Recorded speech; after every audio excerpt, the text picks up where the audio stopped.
I love the club. I love Everton. I love everything about it, and I feel very comfortable here. Everton has the option to renew. It's on their hands, and I'm waiting for them to do it. I think last game against Goodison is gonna be crazy, really. I even played in the cup and got a red card because I went up toward a corner and I clashed into the goalkeeper, but I barely touched him. Mr. Carlo Ancelotti, such a good coach. I think about it every day. I want to perform, I want to play, and I want to represent my country. Portuguese food is very good, and I don't think English can compare. We kind of are labeled as the crazy ones. Hello, João. It's a pleasure to have you. Really excited to be discussing your career and everything. How are you doing today? Isaac, thank you for having me. Yeah, I'm doing really well. At training in the morning, and yeah, it was a great day here in England. Sun was out, and it's not usual, so we got the most out of the day for sure. Yeah. How have you dealt with the change in weather between Portugal and England? I know that people say like Merseyside especially is a bit rainier and not Yeah. as pleasant as the Algarve where you grew up. Yeah. Well, yeah, it was tough at the beginning, but yeah, I've been in the country for decades already, and yeah, I'm more and more used to it. Obviously, I miss the weather back home for sure. Yeah. And you were born in Faro, but developed at Benfica's academy. What was it like leaving the Algarve for the capital of Lisbon? And overall, how important was Benfica's world-renowned Seixal Academy in your footballing development? Yeah, I left really young my house in Algarve to join Benfica when I was 11, 10, 11. So I moved away from my parents at that age to follow a dream to play professional football. Well, and going to Benfica, I've been thinking about Emmy a lot. Emmy, and I think I'm very similar to some parts of my game to Emmy. I think he's a bit crazier than me. Benfica is such a great academy, great environment to be in at such a young age, and yeah, work every day to be with the best players in the country. Yeah. Wow. So leaving, your parents at 10 and 11, that's something that a lot of kids don't have to go through at that age. That must have been very tough and forced you to become a little stronger mentally, I bet. Yeah, I think you have to grow up quicker when you are in that kind of situation, and yeah, you have to learn a lot about the world sooner than what normal people do, and when they leave just to go to college or to go to when they're older. Um, yeah, it was a period of adapting, especially being away and then being in the academy. But yeah, I think that made me the person I am today, and don't regret it a little bit. Yeah. Benfica, obviously, they've produced so many incredible players. Renato Sanchez, Rúben Dias, so many incredible players who have come out of that academy. I'm curious, were there any players that you played with that you could tell from a young age they were going to be world beaters? And overall, what was it like being able to train in such an elite level academy like Benfica's? Yeah, there were loads of great players there. Diaz, for example, is just 2 years older than me, and I trained him a couple times when I was younger at Benfica. Sanchez also, Jota at Celtic, which is my age. We've known each other for a long time, and yeah, Benfica is always producing big stars. Bernardo at City, so yeah, obviously, being at that level is what makes you improve. Being with the best players in the country at such a young age, it's a privilege for sure.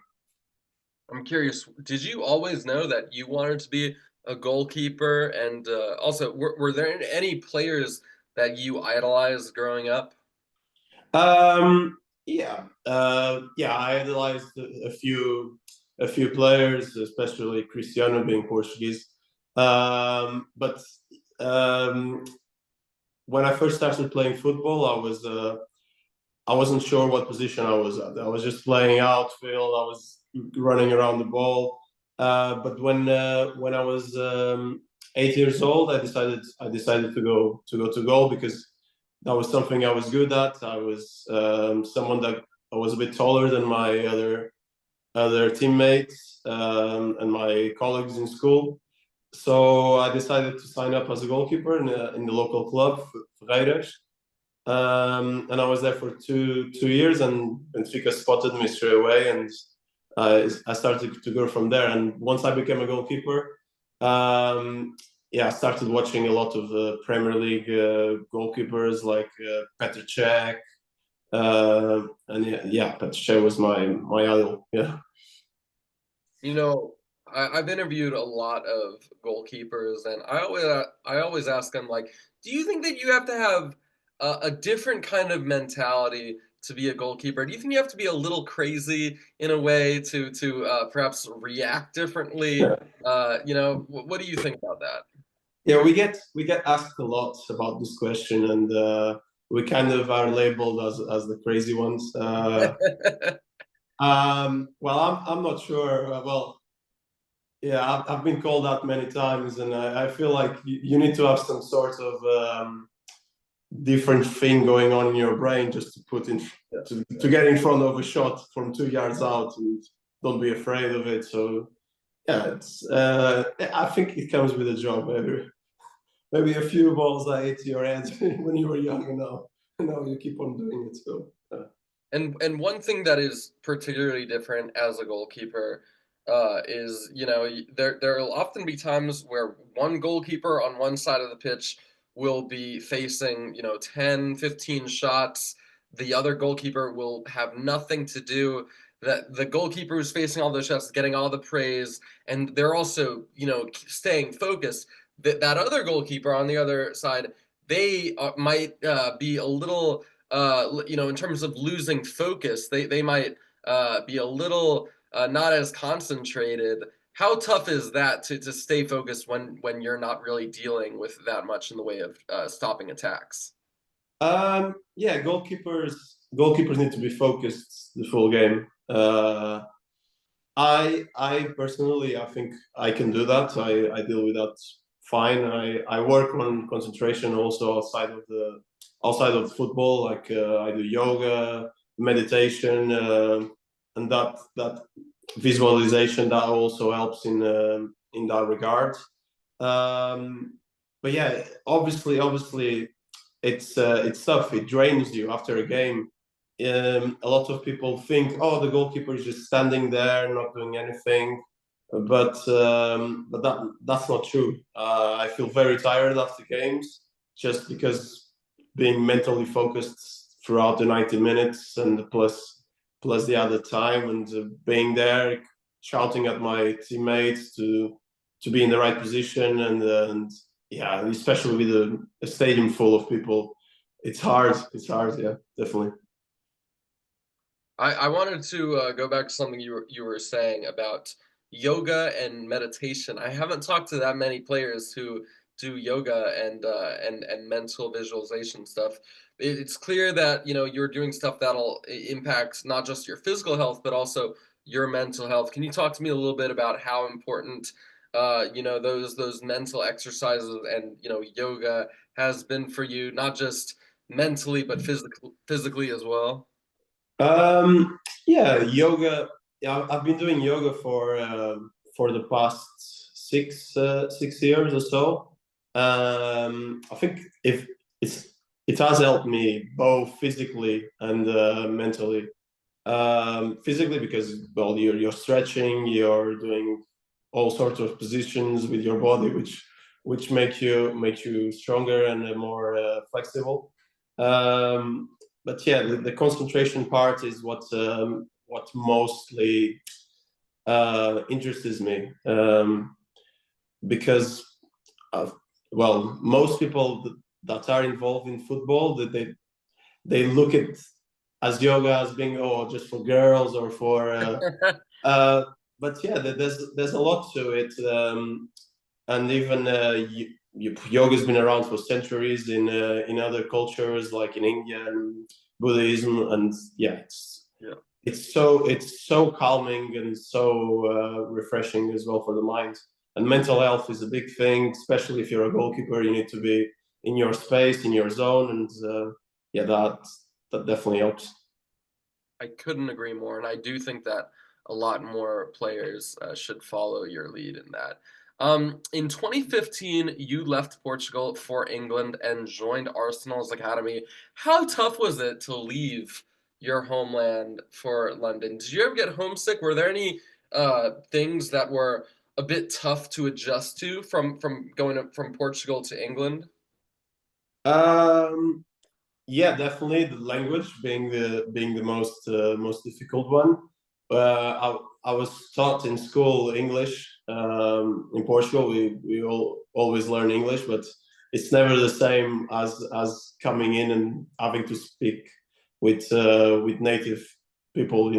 So everyone was speaking so fast, and I was struggling to get on with it in the first few months, especially. I had to have a few lessons, um, a few lessons just to catch up. Yeah, the weather was a big thing I had to adjust. It was much colder in London, much rainier, and the food. Yeah, Portuguese food is very good, and I don't think English can compare. Yeah, no, for sure. Going from bacalhau to fish and chips, right? Pretty big downgrade if you ask me. Yeah, yeah. You were able to cross paths with Arsène Wenger, obviously one of the greatest managers of all time. I'm curious, did you have much of a relationship with him? Did he give you any advice at Arsenal?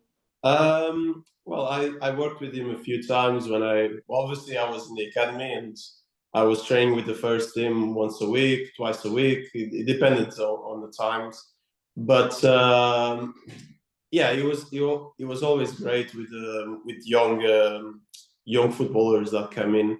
You could see every young footballer that came into the first team, you give him confidence, which is very important when you coming up with the likes of Alexis Sanchez, Mesut Ozil, for Petr Čech, Santi Cazorla. Yeah, you see those big names. Wilshere just behind you there. Uh, Yep. yeah, and you feel intimidated a little bit, but yeah, it was a good group, and the coaches, and especially Arsène Wenger they were really good.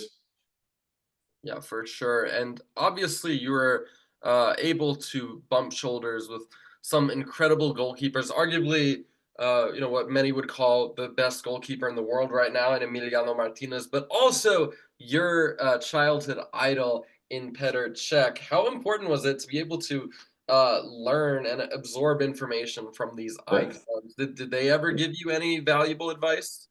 Definitely. Especially Petr Čech. He was well. He took the time just during training or after training to speak with you, and to explain any questions or his views on certain points in the game. Yeah, he was always a great guy to speak to, and a great, well, he could speak so many languages as well, even Spanish, Portuguese. He would try. So yeah, Petr Čech definitely took the time to give me some advice when I was young. But there were loads of great goalkeepers there at the time. David Ospina was there. Chesney was also there, but he was always going on loan. So I was only there with 1-2 weeks, and then he would go on loan. Yeah, Emi Martinez was a bit younger at the time. He was probably 23, 4 when I was 18. So I always had a great relationship with him because I could also speak Spanish with him. So yeah, to see him perform the way he's performing now and seeing like, for me, one of the best in the world also at the time. It's great to see. So just to clarify, you not only speak English and Portuguese, but also Spanish? Yeah, yeah, yeah. I can also speak Spanish. Yeah, Really? and a little bit of Dutch because I was there for 1 year, and yeah, Italian. I'm trying to learn as well because it's not so hard to Yeah, yeah. from Portuguese to Italian and Spanish is like very similar. Yeah. You taught yourself or you learned in school Spanish or what? Spanish in school, and by being so close to Spain, Portugal is just a neighboring country, and yeah, I've been to Spain on holidays many times, and yeah, just and with teammates in my team in the dressing room, I always get along well with them. Yeah. You know, I wanted to ask you about the 2018 U19 Euros. I don't know about you, but I still remember it like it was yesterday. I remember Portugal, they went into that tournament with so many key players missing. I think João Felix, you know, I think Rafael Leao, all unavailable. People were saying, "Oh, there's no way Portugal are going to do anything with all these key players missing." They not only went to the final, but they beat Italy in, you know, a crazy match. Talk to me about that entire tournament. I mean, what was it like representing your country against the biggest young talents in Europe and to be able to not only get to the final, but win it? How special was that? Yeah, it was. It seems like a dream now. It's been such a long time. Um, yeah, those names were missing, but we had a few more that people probably didn't know about, like Trincão. Trincão was there. He just scored 2 goals against Denmark just a few days ago. Jota was there. Trincão and Jota. They were both best scorers of the tournament, I think, with the same amount of goals. Yeah, going to such a tournament representing your country, it's a privilege. It's something to really proud of, and something I hopefully can do again one day with the first team. Yeah, and winning that final crazy game 4-3 after extra time. Yeah, it was amazing because this generation we had of players, 1999 was a great lot of young players, and we won the under-17s and then the under-19s a couple of years later. So yeah, fantastic.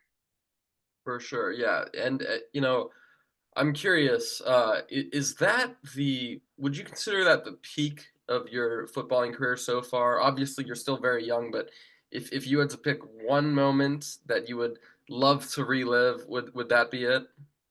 Um, I don't know. It's definitely up there. It's probably the best moment of my youth career. Yeah. But I think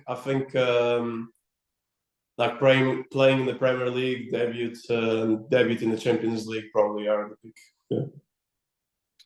I'm gonna put you on the spot right here. Who is the toughest player that you've faced in an actual game, and who is the toughest player that you've faced in a training session? Ooh, yeah, the good questions. In the game, well, I'm thinking maybe Gapco, played against him, or Sebastian Allar. Yeah.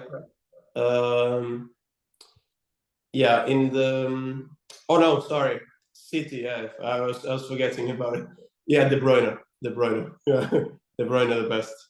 Um, I think training wise, James Rodriguez. Yeah, Thomas, yeah, James.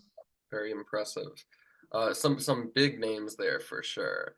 Um, I wanted to also ask you, you know, that same year that you won the U19 Euros, that was also the same year that you left Arsenal for Everton. What was the reasoning behind your decision to leave? And overall, do you think that it was the right choice looking back?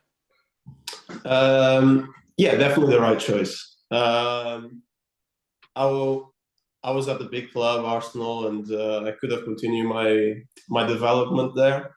But I had the opportunity to join the first team straight away at 18 at Everton, and that's exactly what I wanted to do.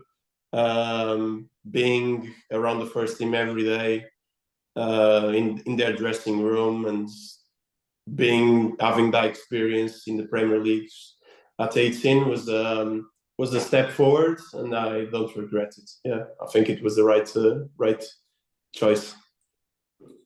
How would you compare living in London to living in Merseyside? Do you feel more comfortable in Merseyside? Do you feel like you've been able to find a good home for yourself? Oh yeah, I've been here 7 years now, and I really enjoy Merseyside and everything about Everton. Really, just I've settled so well. Me and my wife, we've been living there here for a few years, and yeah, it's much calmer than London because London is such a big city. And 1 year after that, you were part of that Portugal side that competed in the U20 World Cup. How special was it to compete in a World Cup in Poland? And overall, with the amount of talent that Portugal had on display, do you regret not being able to go further and reach the knockout round? Yeah, I remember very well that tournament. We were at the beginning of the tournament, the favorites, one of the favorites to win it, and yeah, things really didn't go well for us. We won the first game, but after that we lost to Argentina and drew against South Africa. We were really unfortunate not to go through. It was like the first time that there were VAR. We had a penalty against us after like 5 minutes of play. The VAR came back. But yeah, there was there was there was a big disappointment in us and in the group that we knew we could have done much better than that. Yeah. And you spent a brief spell with Reading in 2019. What was it like dropping down a division and testing your skills in the championship? Um, yeah, it was the right choice at the time. I was looking to go out and experience some game time and making my senior debut at the time. I had played a couple of friendlies, but I wanted to go into a competition at Everton. That was not going to happen soon, and I was 19. Going to the championship at 19 as a goalkeeper, it's quite a good move. So yeah, I made the decision to go there. Things didn't go as I wanted them to turn out. I only played a couple of games, but definitely a great experience straight away. Played in the first few games of the season, and then a bit. A older goalkeeper came, more experienced, and that was there until January. Yeah. Yeah, and things are not looking that brightly for Reading right now. They're dealing with some Yeah. serious financial issues, unfortunately, but things are looking quite bright for Michael Olise, who you played with at Oh Reading. yeah. I'm curious, could you tell that Michael was gonna be, a star player, gonna play for the likes of France and Bayern Munich, and overall be one of the game's best wingers? He was very talented at the time, and he was even younger than me. He was around the first team the the few months I was there. Um, but yeah, what I noticed, he needed to grow up a little bit. He was still 17 or a bit younger still, and yeah, once I think he matured, he became the player he is now. But you could definitely see at the time he had the talent, he had the speed, he had the dribbling skills. Yeah, he was such a good player to watch, and seeing him performing the way he is now, it's great.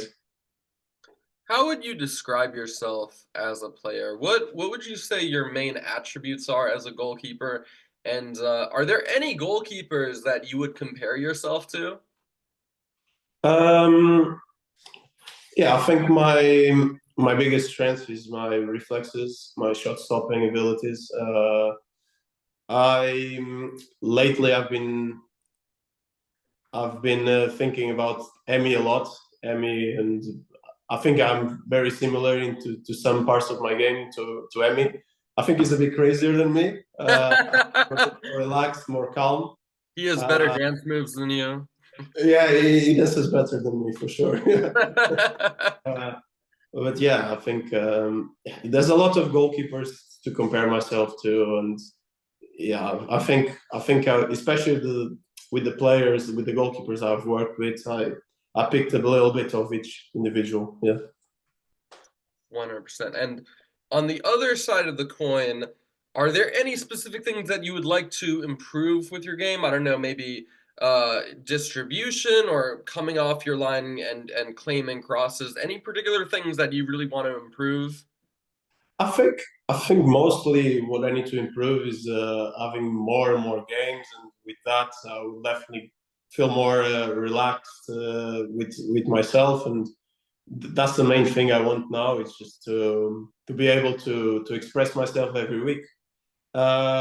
Definitely, there's always things to improve. If it's distribution coming out, everything needs always improving, and if you want to be at your best level, you need to improve everything and work every week in it. And you had the chance to return to Lisbon in 2021 and win some silverware with Sporting. What are the biggest positives that you take away from your loan spell there? I had an amazing time at Sporting Lisbon. I came into a team that was the champions from the previous year. Uh, Great group of players. I went back to Lisbon, back to Portugal, back home. So it was so good, especially being there with Rúben Amorim and such a great coach, and the goalkeeper coach Jorge Vital, which is probably one of the best goalkeeper coaches I've had. Yeah, it was it was amazing. Yeah, I really enjoyed it, especially winning the League Cup, being my first major trophy with clubs.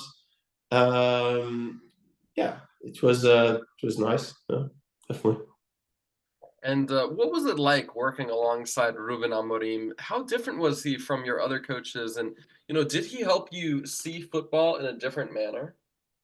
Um, Mr. Ruben, it's different the way he approaches the players because he's still young. He's a young coach that came out of retirement a few years ago.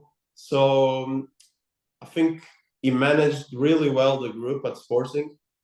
He was The group was always happy with whatever his decision was, which is not easy to as a coach to manage. And yeah, every player, even if they knew they were going to play in a different position, they knew the picture. They knew where there are the passes, where are the other players. Everything was like fought to perfection. Everything was trained, and you knew whatever. Especially for a goalkeeper, it was easier.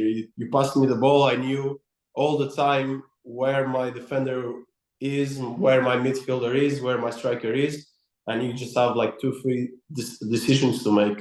And this is modern football. I think if things are worked like this, it's much easier, and the possession of the ball it's much more straightforward. Yeah.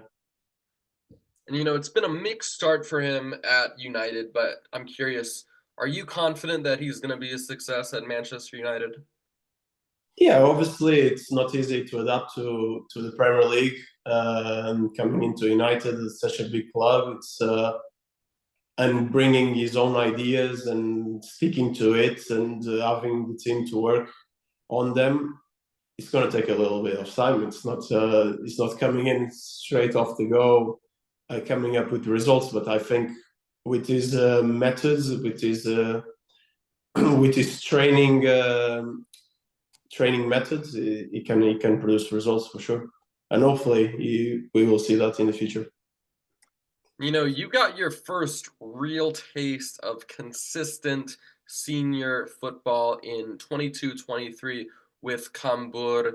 You were even named in the Eredivisie Team of the Month for November 2022. What did you make of your time at Cambuur? And overall, how different is Dutch football from English and Portuguese football? Yeah, overall it was positive to go there and to play. I played, I think, a lot of good games, a lot of great performances, and playing every week. It's something that I really enjoyed doing, and I want to do as soon as possible again. Yeah, it was a different football there. They think more forward, they think more attacking. They sometimes are not so concerned about the defending. Especially for goalkeepers, they only want goalkeepers that can play out. That's their main like. Yes, you have to play out. Yeah, it's a different way of seeing football, because in England, I think the goalkeeper first priority is saving the goal. In there, I think they have a different priority at the moment, which I don't think it's the right one. Well, but yeah, definitely learned a lot from it. There was a great period until January. Then the new coach came. We were struggling, and the new coach wanted to change a few players. And yeah, I was disappointed at the end of my period there that I didn't play until the end of the year. But well, it was manager decision, and you have to respect it. How important was it for you to be able to finally play regularly at the top level? And overall, you feel pretty unlucky to have lost your place in the starting lineup. It seems like there wasn't really anything that you did wrong to lose your spot. It was more just a case of coach's preference. Well, at the time we stopped the league for the World Cup, and yeah, probably that was something that didn't go my way, because I was named well, in the team of the month, right. And the next month we came back. The team was rusty. We lost 3 games on the bounce. I even played in a cup and got a red card because I went up toward a corner and I clashed into the goalkeeper, but I barely touched him. And yeah, at the time the new manager had came in, and yeah, he went with his preferences and his decision, and yeah, and even before I was dropped, I played for the team of the round as well. So, well, yeah. Very tough. You know, João, you've had the chance to train under some pretty awesome managers. I think probably the most successful manager that you've trained under is Carlo Ancelotti. What was it like being able to work under Carletto, and overall, how important was he for your development? Yeah, Mr. Carlo Ancelotti, such a good coach. It was great to see him here at Everton. We were having a great spell with him, and yeah, I played a couple games with him, which was amazing to play under such a big coach. Yeah, he was also very good at managing people. Very good, very calm around everyone. Very respectful, and everyone at the club respected him so much and thought him so highly. You know, it was just, wow, it was just amazing to work with him, for sure. And that's why I started to learn Italian. Really? To speak with him. not to speak with him and all these staff members. They were all Italian, and they used to speak with me in Italian. And yeah, that's when I started to learn. So hopefully, I can get another chance to keep learning it. You know, a lot of people, they just think that Carlo is someone who's like a hands-off coach who just lets the players do whatever they want. You were able to see though that he actually, there's a reason why he's been able to win everything he's been able to win, and that, you know, what do you think it is that makes him such a coach that's so cohesive with success? Yeah, it was. I think until December, we were first of the league. Right. Uh, and yeah, that was very very big. We had James at the time, such a big player. He brought with him, um, and he was very sound with his tactics, and he's very clear what he wanted to do with the team. Um, he even played four centre backs in some of the games, like a back four, which is a very Italian thing to do, but worked very well. He came in and changed a few things, defending set pieces as well to protect more the area around the goalkeeper, and yeah, things that worked really well until December. I think James got injured. We had a few injuries around that time, and we lost a few points. But overall, it was a great spell under him. You know, Joao, unlike other positions where, you know, even if you're a bench player, you can still come off the bench, make substitute appearances. Goalkeepers really don't have that luxury. You know, if you're the backup goalkeeper, you're gonna have to wait for a cup game or wait for Yeah. a starter to get injured. How tough is it to maintain your confidence whilst not being able to play regularly?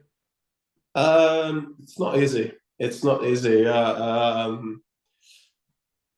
Yeah, obviously, anyone that plays football wants to play it regularly, wants to be in front of the crowd, wants to be, uh, yeah, every weekend out there with the team, help out the best way you can.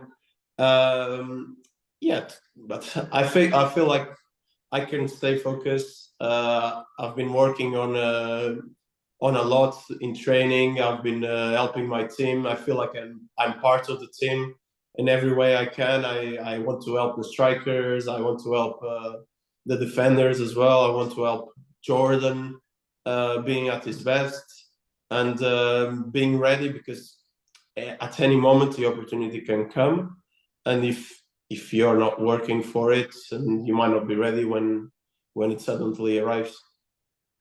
You're currently behind Jordan Pickford in Everton's pecking order.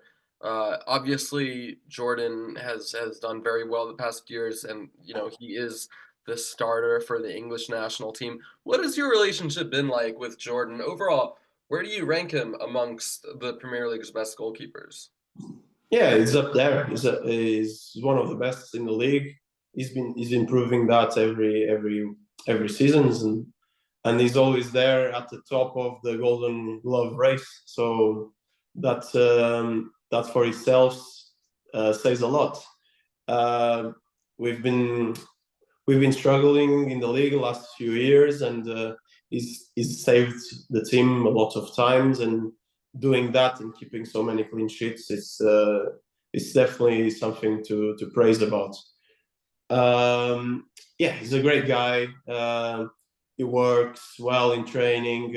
I've known him a lot of time, a lot of years now, and yeah, it's great when the goalkeeping group works well, get along with each other, and at Everton we do have that with me, with Jordan, and with Asmir Begovic.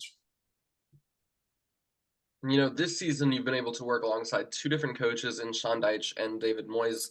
How would you compare their management style and overall tactics? Yeah, two very different coaches for sure. At well, Sean did very well. Sean Dyche did very well when he was here at Everton. He kept us up in the league for 2 years, I think. Yeah, and yeah, his style of football is very direct, very much running, very much of fighting and fighting spirit, which is good to see. And I think Everton supporters like that. Every Everton player needs to have that fighting spirit and go out there with the fire. Um, so yeah, it worked for 2 years at Everton. It worked really well, and now we have Mr. David Moyes, such a legend at the club. It's he came in, he manages really well the players, and he came in with a bit more detail about his tactics, about the way he wants to approach the game, have a bit more possession, um, a few more lines of passes, less direct than we were used to. You'll be turning 26 in a few months. We know that goalkeepers typically take longer to reach their peak than outfield players, but how far away do you feel you are from hitting the apex of your performance level? Yeah, well, normally goalkeepers have their apex a bit later than outfield players. I obviously feel that I need to go back out there and or play more often at Everton. I know that's the only way I can reach my best level. So I don't know when is it. It can be around the corner. It can be in a few years' time. But I feel like I've been improving every year. I feel like a better goalkeeper every time I go out there. Every chance I have to show myself, I've been confident. I feel like I've been playing well. So let's see. Can I just say that is a lovely clock that you have on the in the background? It's Yeah. very nice. Um, is it safe to say that the clock is ticking on your time at Everton? I mean, I think your contract expires this summer. I believe that Everton have an option to extend it for an additional year. I'm curious, is there any chance of you renewing your Everton deal, or do you have your heart firmly set on a departure this summer? No, I don't know what's going to happen. I love the club. I love Everton. I love everything about it, and I feel very comfortable here. Everton has the option to renew. It's on their hands, and I'm waiting for them to do it. Obviously, uh, I want to play. I want to play, and that weighs in a lot. So I don't know what's going to happen in the summer. I don't know what's going to happen until that contract is renewed. But let's see. Yeah. But there hasn't been any current discussion between you, your agents, and Everton with regards to a potential contract. You're just waiting for the season to end basically to deal with that, or what? No, Everton. It's their option. Yeah. I have no say in it. If they want to renew, I will automatically stay for another year. And they have said they would want to do it, but they haven't gone forward with it. Right. So yeah, it's the situation I'm at the moment. I'm very concentrated in playing for the rest of the season and doing my best. Um, and well, it's hard to say really because I love being here and having to wait for to make a decision is hard really. Yeah. Do you feel like if Everton were to exercise that option to renew your deal through 2026, do you feel like you would still maybe push to like go on loan again so that you can play regular minutes, or you'd be fine with another season of competing with Pickford? Um, it depends. That conversation needs to be well. We need to have that conversation once it gets to it. Um, I don't know. Obviously, I would want to play more. Even staying would be a great option because Everton, if we are talking about it, is going to a new stadium. It's a new exciting season next year. So yeah, but that's something I need to think about, and Everton as well need to have a discussion with me to see what the project is for myself and for me to keep developing as a goalkeeper. Yeah. You've already played in England, Portugal, and the Netherlands. I'm curious, is there one league in particular that you'd like to play in the future? And overall, whether it's this summer or 2 years from now, 3 years from now, what are going to be the biggest factors when deciding your next club? Yeah, my mind is open to any great league, especially in Europe. But deciding a club will definitely be hard, and I think the main point would need to be for me to play as often as I can, and having the chance to play every week, having a good project on a nice league. Yeah, that would be something great to see. How big of a goal is it for you to be able to make your Seleção debut? Is that the biggest thing that you dream of? Yes, I think about it every day. I wanna perform. I wanna play, and I wanna represent my country. It's the biggest objective I have is to be there in that national team call up one day. It wasn't long ago that you were starting over Diogo Costa for Portugal's youth teams. I'm curious, what have you made of Diogo's development for Porto and Portugal? And overall, do you feel like you still have unfinished business in terms of making that leap to the Seleção and playing regularly? You feel like that spot is still open for you to potentially become the number one goalkeeper? Yeah, Diogo is doing so well. It's good to see that. I've played with him for all the young national teams until under 21s, and it's good to see a teammate doing what he's doing, and he's captain for Porto, and he saved the penalty the other day as well. Yeah, obviously, I feel like I can compete with him, but firstly, I need to play at the club level first, and one step at a time. Hopefully, one day I can compete with him for the number one spots in the national team. But as I said, first thing first. Yeah. Definitely. When you're not playing football or training, what do you like to do in your free time? What are your favorite things to do in Merseyside? And are you currently, living with anyone, or you're living alone in Merseyside right now? No, I live with my wife. We got married last summer, and yeah, she's always been here supporting me, which is great. And in my free time, I tend to stay with her and spend time with her. We go out to have some food. Lately, we've been playing paddle together or against each other. Because sometimes together it's a cause of argument. So yeah, but yeah, it's yeah. She's been one of my biggest supports. Yeah, in England, and it's good that she can be here, and she moved with me to Holland a few years ago to Portugal, and yeah, that's great. Is she also Portuguese? Yes, she's also Portuguese. Yeah.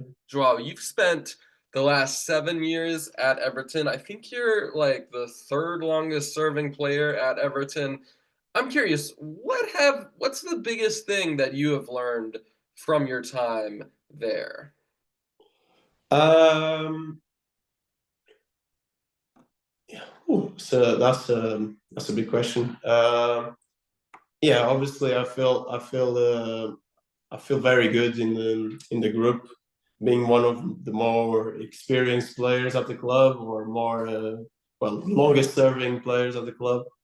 Um, yeah, what I learned is that consistency, training well, being there every time, being the best professional you can brings rewards, and that's why I've been there for such a long time.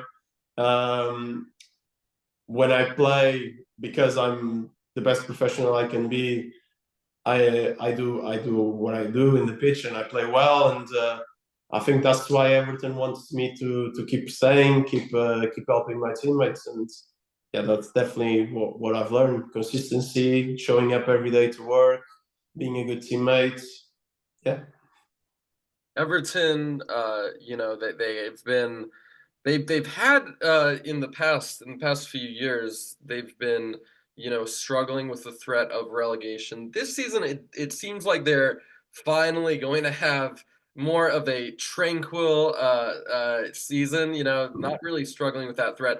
But of course, there is that emotional pretext, the fact that these are the last few weeks of Goodison Park, right? After over a century, you know, Everton are going to move to a new stadium. Some Everton fans are pretty sad about that. Some Toffees are excited.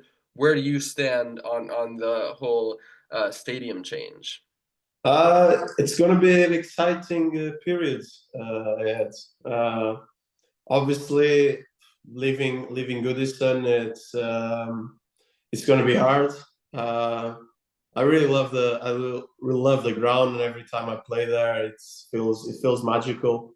It feels very how do you say, very like a proper English ground, a proper atmosphere. The supporters are there next to you, right behind the goal. So yeah, people are definitely sad about that. Yeah, I think last game at Goodison is going to be crazy, really. Can you talk to me a little bit about your relationship with the Toffee Army? You know, are there any Everton supporters who will stop you on the street and say, "João, keep it up. Just stay patient. Stay with us for a few more years." You're Yeah, right. yeah. I think I have a great connection with the Toffees. I really do love them. They've been a great support, and they do stop me sometimes and say uh, for me to stay patient and keep doing what I'm doing. That's they really love me, and yeah, it's good to feel recognized. It's good to feel that even though I don't play as much, they really think I'm part of the team, and that I've been helping the club these last few years. You know, they say what doesn't kill you makes you stronger. Have there been any moments of adversity that have forced you to become a stronger man, but also a stronger footballer? Yeah, I think every time you, people say no to you, or well, when you don't play games that you feel like you're meant to be playing. There's been a few. There's more than I can count sometimes. Every moment like that makes you grow, makes you get thicker skin, really. So yeah, they are definitely not nice to go through. Like loans that don't go as you want them to go. Games that you feel like you deserve to play but you don't. um, yeah, but you have to respect it, and you have to grow from it, and hopefully turn out in the better side of it in the end. Yeah. I'm curious, what's one thing about Joao that would perhaps surprise most people? You know, what one thing that perhaps people don't really know about you that might surprise them? Um, well, maybe because my dad produces wine. Uh, Really? He's a wine he's manufacturer. he's a winemaker, so yeah, that's something might be surprising for some people. Yeah, if you Wow, like wine, at least. Yeah. interesting. And what type of wine? Yeah, rose, Really? red, white. Yeah, he produces them in the Algarve. Really? Or since I was born, yeah. So Okay.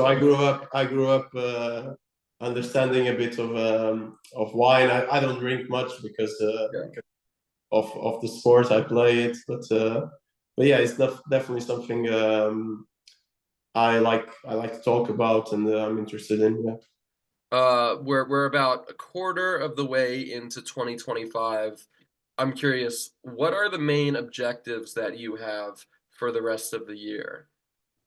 I think now it's just to focus on the season. That's 2 months to go. Hopefully, one of my objectives will be play again in the Premier League this year. Hopefully, I can get the chance to do that. We never know. Yeah, and for the rest of the year, it's still a no. But yeah, I'll definitely want to play more. But you feel like from your end, patience will be a virtue. Yes, yes, I've been really patient, and I can keep going, and I think it's gonna get the reward in the end. Yeah.